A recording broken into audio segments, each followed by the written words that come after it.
Halo semuanya, perkenalkan saya Hasna Afifa Oktavia dari Prodi D3 Fisioterapi kelas 1A NIM P272260211106. Di sini saya akan menjelaskan video pembelajaran mengenai anatomi dan fungsi dari sistem pernafasan.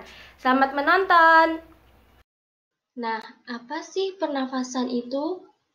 Pernafasan atau respirasi merupakan suatu peristiwa ketika tubuh kekurangan oksigen atau O2 dan O2 yang berada di luar tubuh dihirup melalui organ pernafasan. Sistem respirasi berperan untuk menukar udara ke permukaan dalam paru-paru. Respirasi dibedakan menjadi dua jenis, yaitu respirasi luar dan respirasi dalam. Respirasi luar merupakan pertukaran O2 dan CO2 dari udara ke darah, sedangkan respirasi dalam merupakan pertukaran O2 dan CO2 dari darah ke jaringan. Respirasi dilakukan dengan dua cara, yaitu respirasi dada dan respirasi perut. Respirasi dada atau pernafasan dada adalah proses yang mengandalkan pergerakan otot-otot di antara tulang rusuk. Berikut merupakan mekanisme dari pernafasan dada. Mekanisme inspirasi pada pernafasan dada terjadi ketika otot tulang rusuk berkontraksi, sehingga menyebabkan rongga dada mengembang dan diafragma bergerak turun, yang dapat menyebabkan udara masuk ke dalam paru-paru. Sedangkan mekanisme ekspirasinya terjadi ketika tulang rusuk berelaksasi sehingga rongga dada mengempis dan diafragma bergerak naik, sehingga udara dapat keluar dari paru-paru. Selanjutnya yaitu respirasi perut. Respirasi perut atau pernafasan perut melibatkan otot diafragma yang terdapat pada rongga dada dan perut. Berikut ini merupakan mekanisme dari pernafasan perut. Mekanisme inspirasinya terjadi saat otot diafragma berkontraksi. Diafragma mendatar sehingga menyebabkan volume rongga dada membesar dan udara dapat masuk ke dalam paru-paru. Sedangkan mekanisme ekspirasinya terjadi saat otot diafragma berelaksasi.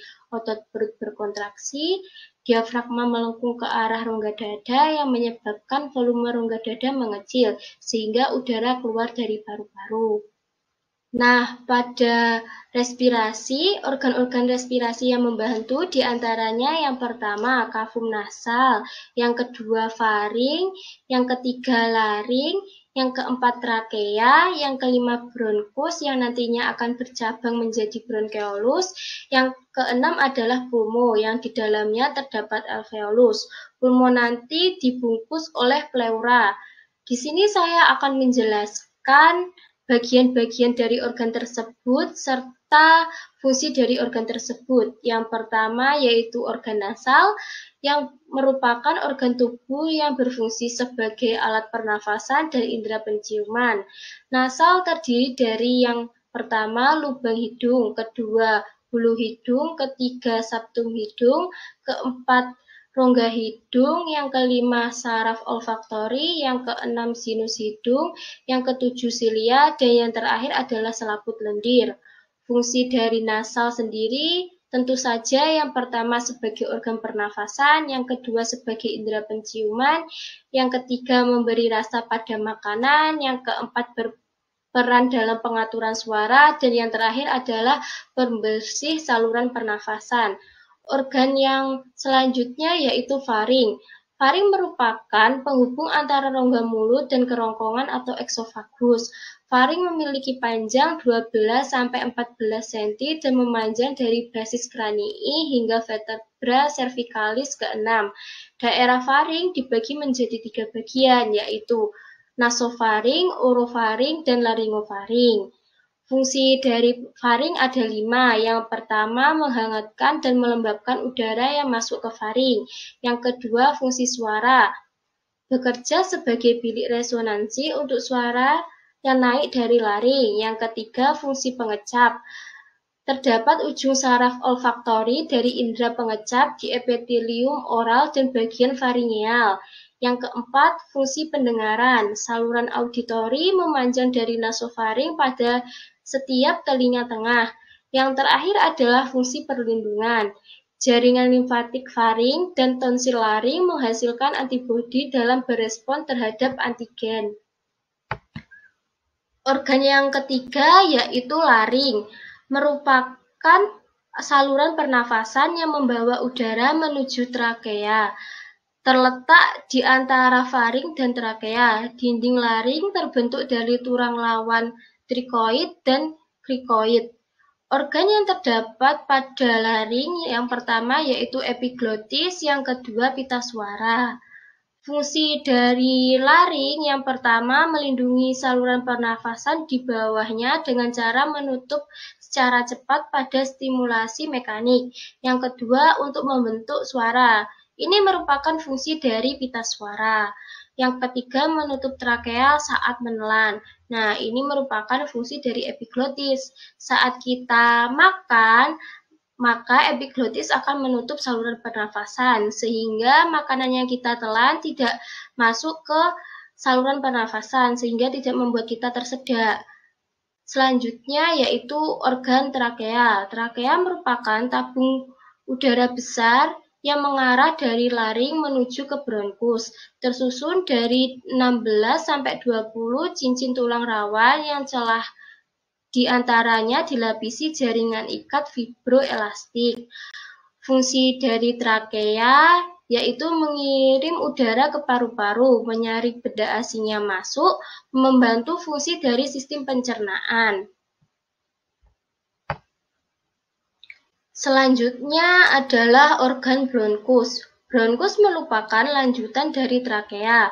Bronkus terletak pada ketinggian vertebra torakal keempat dan kelima.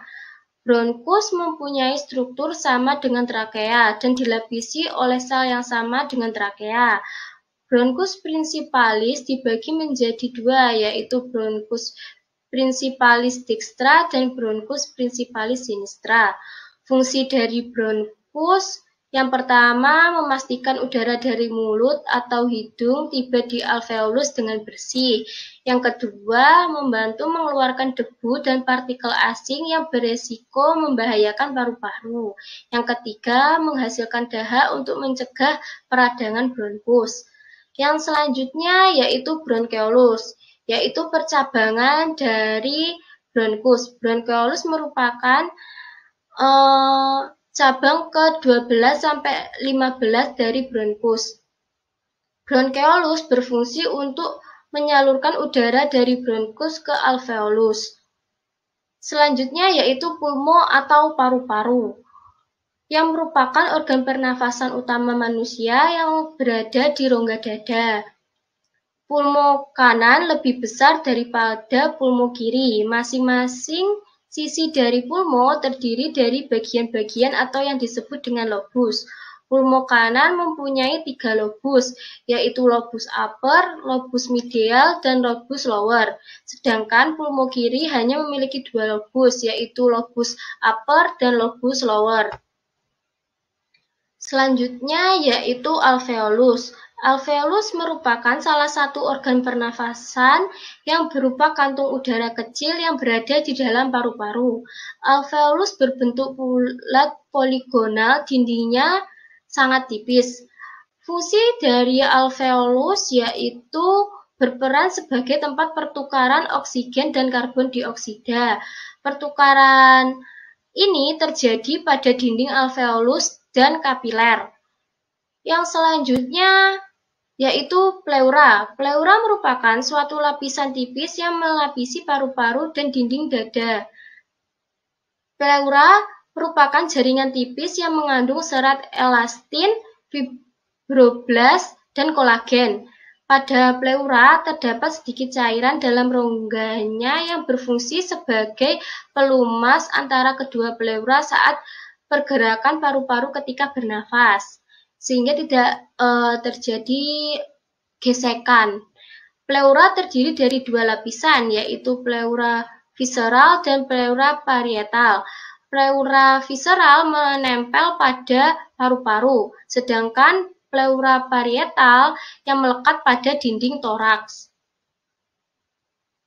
Fungsi dari pleura yaitu membantu mengoptimalkan fungsi paru-paru saat pernafasan sebagai kantong tempat paru-paru menukar oksigen dari udara dengan karbon dioksida yang berada di darah. Dan yang terakhir adalah fungsi mekanisme pleura untuk meneruskan tekanan negatif toraks ke dalam paru-paru. Nah, ini merupakan bagian terakhir dari sistem pernafasan. Berikut ini merupakan sumber yang menjadi referensi dari penjelasan sebelum-sebelumnya. Terima kasih atas perhatiannya. Semoga ilmu yang saya bagikan ini bermanfaat untuk kita semua. Sampai jumpa di lain kesempatan. Bye-bye.